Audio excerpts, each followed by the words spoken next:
gross you out. But I'll pass some of these around. This one's vitamin water. This one's really popular now. It actually has about 8 teaspoons of sugar in it. It's kind of like a glorified Snapple. It has, vitamins in it, but you're better off just drinking water, and you're better off just having a multivitamin. I did notice they just came out, though, with a low-calorie vitamin water. They use Truvia, which is it's a sweetener that has stevia in it. It's from a plant. It's kind of new to the market, so I don't think it's really been tested a lot. So I'm not really sure of, the pluses or minuses of that one. Yep. In terms of salt, do I remember that the average American diet is about 4 grams? It probably is, yeah. And so, About for double. those of us who don't think about it, you're probably getting in 4 grams. So to go down to 2 grams that she's talking about, you have to consciously avoid salt. Yep. Use a salt shaker, don't cook with a salt shaker, or use a fraction of what you'd otherwise cook with. Don't put it on before you taste your food. Right. And I used to tell people it takes about 6 weeks to learn what food tastes like, and to stop missing that salt, because we really are a salt-craving society. It's true. It's quite the adjustment because you're going from about half, of what you're normally used to. And it's the same thing, we season things before we even taste them. So if you always think that something tastes that way, to really actually taste the food and taste it without all the salt, it's, can be kind of... The other thing is that do you give much credence to the glycemic index, that some foods are healthier, some types of sugars and carbs are healthier because their glycemic index is better, they don't get into your system as rapidly? Yeah, with the glycemic index, that was big when the low-carb diets first kind of came out, and they were saying, well, something has higher glycemic index, it takes longer for your body to absorb it, so it doesn't affect your blood sugars as much.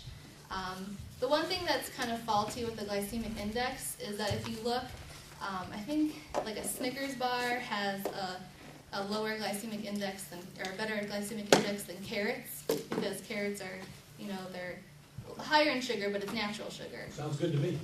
So, if you look at it that way, or if you take a baked potato and you put butter and sour cream on it, it improves the glycemic index, because obviously fat and protein are going to make that potato digest a little bit slower.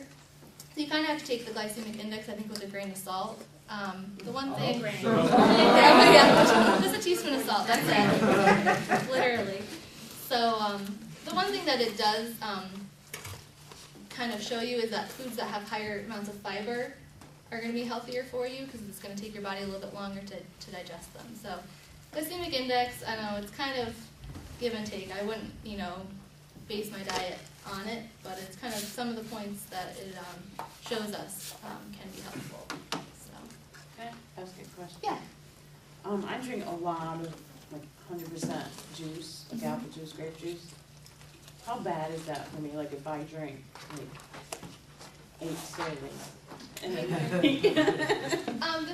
The first thing that's good about it is that you're drinking 100% juice, so it's just natural sugars.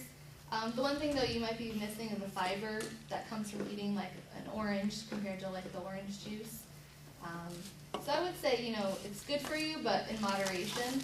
Maybe 8 glasses might be kind of a lot, because it's going to be a lot of extra calories in it. You're probably getting, if you're drinking about 8 glasses of juice a day, probably an extra, anywhere from 800 to 1,000 calories just from juice. So maybe substitute some of the juice for like whole fruit, and maybe some vegetables too in there to kind of cut back on that. So.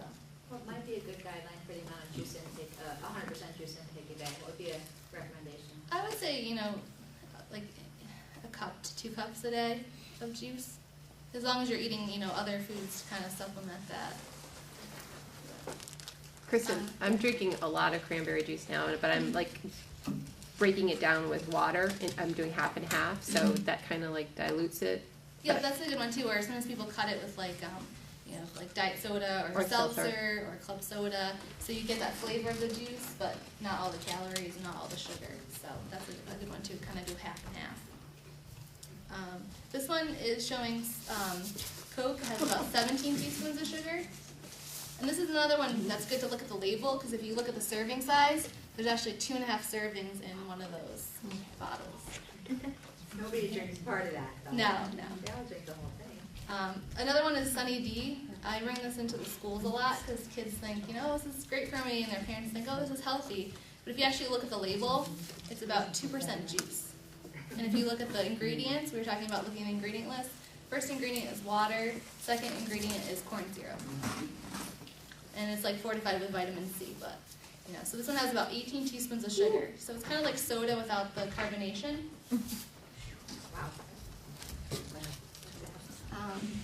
Mountain Dew, we all know that's really high in sugar, about 19 teaspoons of sugar.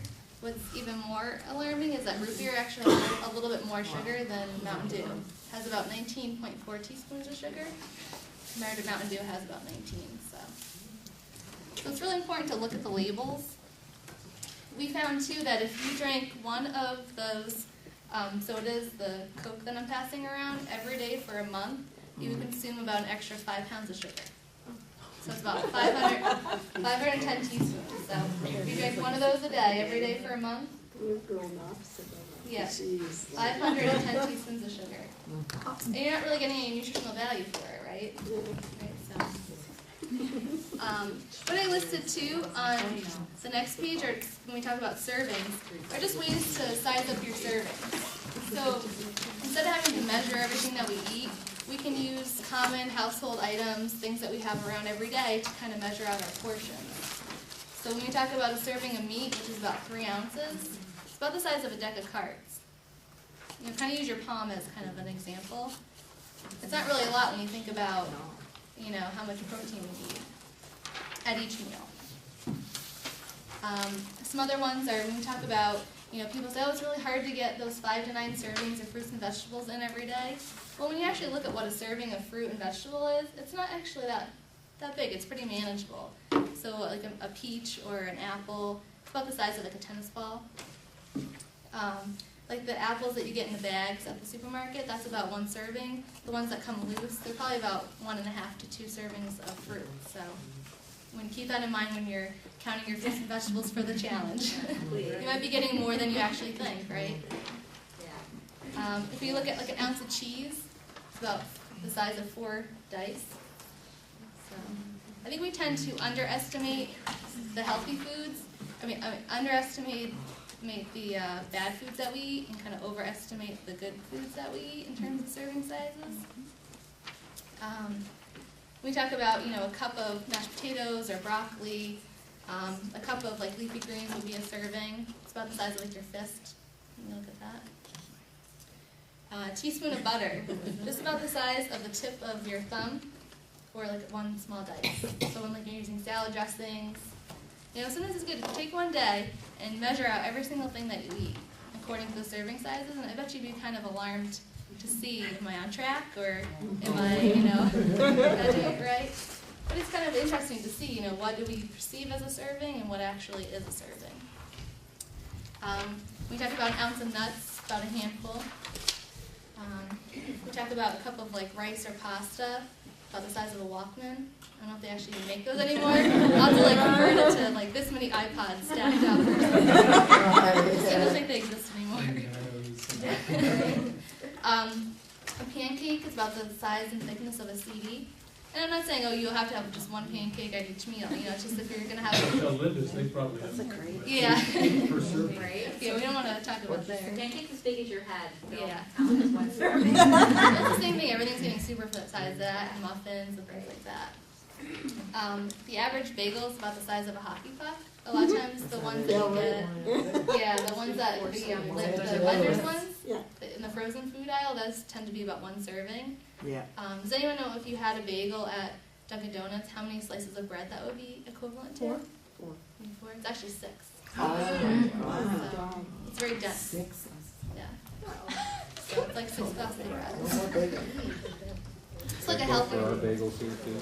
Our bagels are probably like 4 or 5 because they're a little bit less dense, a little bit smaller. But like a healthier option would be like an English muffin if you're going out to eat.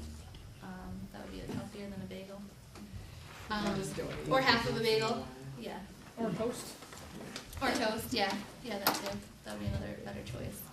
If you look at 2 tablespoons of butter or salad dressing, it's about the size of a ping pong ball. A lot of times now they have like the salad spritzers that help with portion control. They